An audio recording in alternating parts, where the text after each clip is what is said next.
Oi? Quanto vale o seu trabalho? Quando você sai da faculdade, é sua responsabilidade complementar os conhecimentos que você adquiriu na sua formação.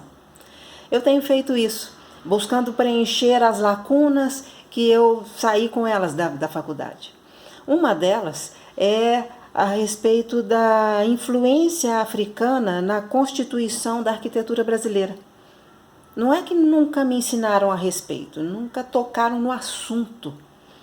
E nos últimos dias eu encontrei alguns pensadores, alguns arquitetos e alguns estudiosos que deram suas declarações a respeito.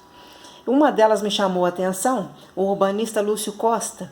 Em uma entrevista, ele fez a seguinte análise sobre a presença do negro na arquitetura brasileira. Ele disse que, ele apontou, na verdade, o negro como uma mistura de coisa e bicho, da qual dependia a habitação, que ele chamou de máquina de morar. E dependia porque ele era parte da mobília. Ele era o ventilador, ele era o candelabro, o castiçal, ele era o esgoto, né? Era ele que retirava os excrementos de dentro da casa. Ele era a instalação hidráulica. Aquela casa tinha água porque tinha o negro para carregar para dentro e para fora água quente e água fria a tempo e a hora. Então, quando esse negro saiu dessa casa, dessa habitação, dessa maneira, ele deixou as pessoas com a percepção de que a casa que elas possuíam, na verdade, além de desconfortável, era ineficaz. E outros pensadores, assim como Lúcio Costa, colocaram as suas contribuições. Eu vou citar aqui algumas só para você ter o gostinho do que era o pensamento a respeito dessa influência. Um deles disse que a influência do negro na arquitetura ela é imaterial.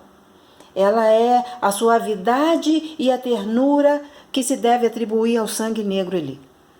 Aí você fica pensando assim, que bacana, né? Porque então, sinal que ele estava ali de boa vontade, querendo realmente contribuir para que tudo isso acontecesse.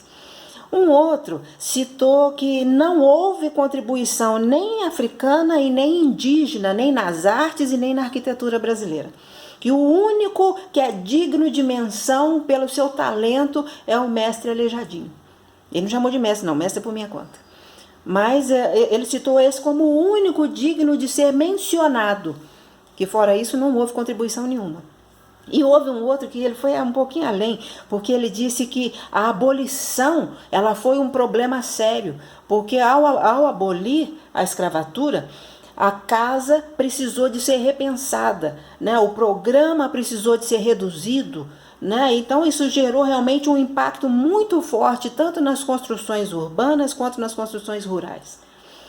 E um outro, ele disse no livro dele que a participação africana, do negro africano ou do negro escravizado na construção brasileira, na arquitetura brasileira, que era grosseira, imperfeita e de baixa qualidade, e devia ter sido substituído por uma criadagem europeia. Eu vou deixar para você as referências, para você tirar as suas conclusões. Eu concordo com a contribuição do ator Pedro Cardoso, quando ele fala que uma nação que teve a capacidade de viver às custas do trabalho escravo por mais de 300 anos é culturalmente incapaz de reconhecer o valor do trabalho do outro. Ele cita até um exemplo interessante, que a pessoa que compra uma casa de 5 milhões, quando o pintor cobra 5 mil para pintar essa casa de 5 milhões, a pessoa acha um absurdo. Então, quando te pedirem um orçamento, quando te pedirem seu preço, mostre o seu valor, porque é isso que faz a diferença naquilo que você faz.